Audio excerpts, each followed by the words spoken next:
I started playing Runescape nearly 20 years ago now, and my earliest memory is killing goblins for coins to save up for the steel longsword in the Varrock sword shop. I specifically remember this egg timer we had, and every 30 minutes I'd swap places with my brother and jump onto the computer for my turn to log in. We'd then go on to spend every weekend making new accounts to PK in Varrock Multi. And I remember crying my eyes out on the 10th of December 2007 when wilderness PKing was removed. That date is etched into my memory forever. RuneScape really sparked my imagination like nothing else in childhood and taught me invaluable lessons about real life. I owe so much of what I do and who I am to RuneScape. It's more than just a game to me, and as we look forward to the future, it's important to remember the past.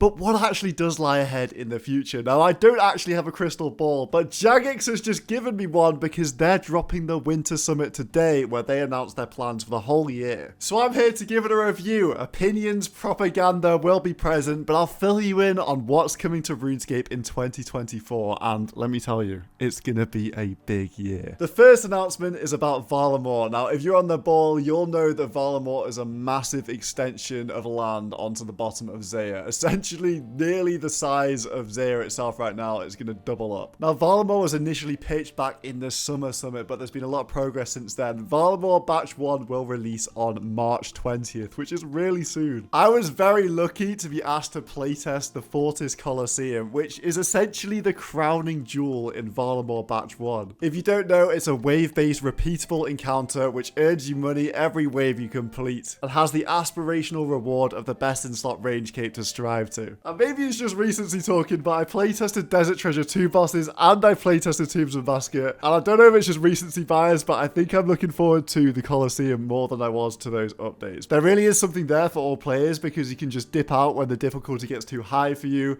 and I can't see it not going down well. I had a great time, but I don't want to get sued by the Jagex lawyer, so I'm going to shut up. I don't want to dwell on old news here, but Perilous Moons is also coming, which brings with it a Barrows-like minigame and also the Hunter Guild, which is looking very cool. Varamore, big, massive land expansion, very interesting. But the new news is there's going to be a Batch 2 to Varamore. Who could have seen that coming? So Batch 1's coming on March 20th. Batch 2 is coming in summer 2024, and it focuses on the island of Alderaan. There wasn't too much detail given in the summit about what this island is going to have on it, but one thing's for certain, there is going to be a herb lore activity here. And it's hard not to just think, oh, it's going to be herb lore Todd.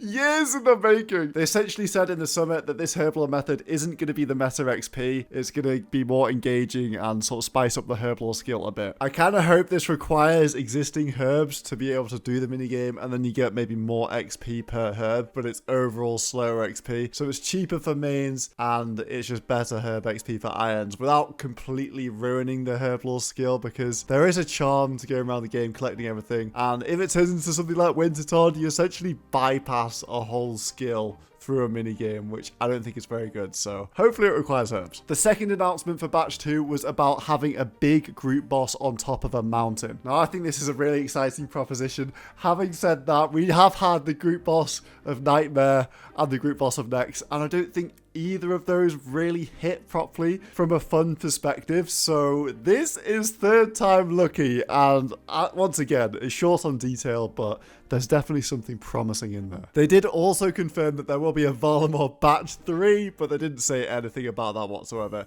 I think it's going to be similar to how Zaya was rolled out, if you guys played back then, or if you didn't. It just got rolled out over the course of 1 or 2 years and gradually updated. We then had an update on sailing, and it looks like it's going well, but it doesn't seem like it's going to be ready until maybe 2025 at the earliest. But they did say there is going to be a mechanical alpha ready to test in Q2, so that's April through to June. So keep your eyes peeled for that. I still definitely feel positive about sailing. They have some of their best J-mods on the project, and I think a new skill is necessary when trying to move the needle with old school RuneScape. You can't have the same safe type of quests, new boss, all those sort of updates forever. You need something spicy, and a new skill provides that spice. Although, of course, it does make me a bit nervous. But I trust the Jagex team.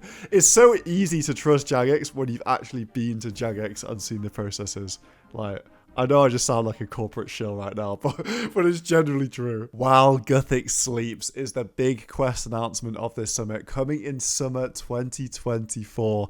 This is a quest from pre-EOC. I believe it came out in 2008. I think I did it at the time, but I can't remember. I'm not a massive quest and lore guy, to be honest. It's definitely worth mentioning that they scattered a whole bunch of quests throughout this winter summit, but it's not, I can't lie, I didn't pay much attention to it. But this one is notable because pre-EOC you could kill tormented demons, which essentially old school RuneScape stole and made them into demonic gorillas, and you could get dragon claws from them, which old school obviously stole in quotation marks and put them on the Chambers of Xeric drop table. As the JMods kind of alluded to, I am also of the opinion that the Dragon Claws should be taken off the Chambers of Xeric drop table and given to the Tormented Demons, which would have their mechanics reworked and provide that post-quest farmable NPC. But that's not really why this quest is of interest. Remember the Ruinous Powers?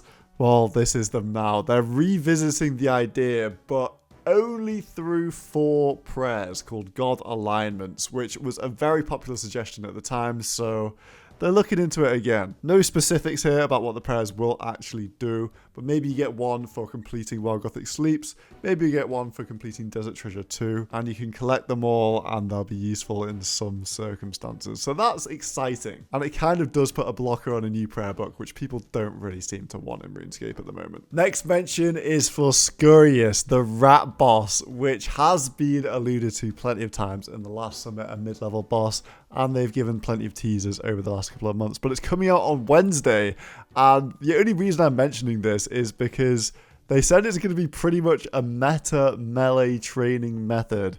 So faster than Nightmare Zone, faster than like sand crabs, rock crabs, all that sort of stuff. So this is going to have a pretty big impact on the game, and it's not really in the summary of the Winter Summit. I like it. I think it accelerates people out the mid game and gets them towards the end game faster because stats are an issue for a lot of players. And if this helps with that, that is definitely a positive for the game, I think. I guess we just have to see what the rates are on Wednesday, but this could really be game changing. Something else I thought was cool, if you didn't catch the stream, it was on 37,000 viewers on Twitch, which is a huge live stream, so that's really nice to see. Introducing Deadman Retrospective. Hold on, what? Doesn't quite have the same ring to it as Apocalypse. But yeah, that's right. Amazing news for me. Deadman is coming back this summer. I know a lot of people don't play it, but it is genuinely one of the most fun things about RuneScape for me. So I'm super happy because I had a ton of fun last time, and you know, it's great for business. From what it sounds like, it's very early days, but the next Deadman will build on elements from Deadman Apocalypse, and there were a lot of good things to take out of that Deadman. I think it's a great foundation, especially the breaches. The breaches, the breaches, the breaches. Every other aspect I could sort of take or leave it, to be honest. But yeah, any sort of temporary game mode, obviously I'm incredibly happy about this. And then we moved on to a big wilderness update blog. Now, I always like reading through these because the subjects are so nuanced, I feel like, in the wilderness when it's PvP. Everything needs to be so explained. Now, the main update is to the Chaos Temple, which is in about level 10, 12 wilderness. They're essentially trying to revive this as a hotspot, as that means that it's good for Pures, Zerks, and PvP focused accounts. I can't see many cases of stereotypical prey and baits going there in terms of PVMers, especially when you consider the rewards. They're thinking of adding a chivalry prayer scroll, which you can use on a pure, which will be interesting. Really not that much of a buff when you deep it, to be honest. So I think that's cool. It gives some variety. You still have to get 60 prayer for it, which is, you know, that's like a couple combat levels downside for 3% more strength. And then Adamant Seeds are cool. I like this. It will make you move the other way compared to Myth Seeds when escaping in the wilderness. It's kind of goofy, but it helps get around the fact that log out escaping is so powerful. I really hate log out escaping as the meta. It's just horrible gameplay in my opinion, so anything that helps to counter that is great. And then they talk about some general wilderness stuff and potential changes they could make. I think it's always a work in progress, the worldie. I've said it before on this channel, but I think there's a massive problem with the wilderness. There's way too much weighting towards activities in single combat, and there's basically nothing in multi at the moment. The wilderness boss rework was great from a PvM perspective, a fantastic rework, but from a PvP perspective, I think it's definitely failed in its intentions. The multi bosses just aren't balanced whatsoever. It's actually better to do the single variants, which wasn't supposed to be the case at all. People could just sit outside these caves with CCTV scouting and do them completely risk-free. It just feels off as a washed up kind of PvPer. I could speak about this stuff all day. It's so easy to waffle on, but I think we should really learn from the breaches in Deadman and just have breaches in the wilderness or world bosses, single world, couple of worlds, whatever. Very lucrative. Happens every now and then. I think that's the answer to get activity kickstarted. But it's not a fight that I want to fight. Oh my god, no way, they're talking about creator crafted on the summit. Use code mission for 10% off.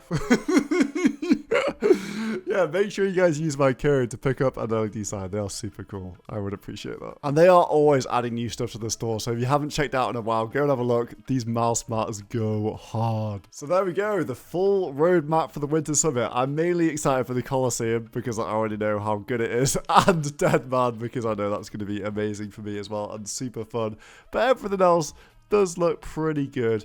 The future is bright for old school RuneScape. I am on Mission Solo, my second channel today, so make sure you're subscribed to this channel as well as my main channel. My recent videos getting super feedback, so if you haven't watched it, go and have a look.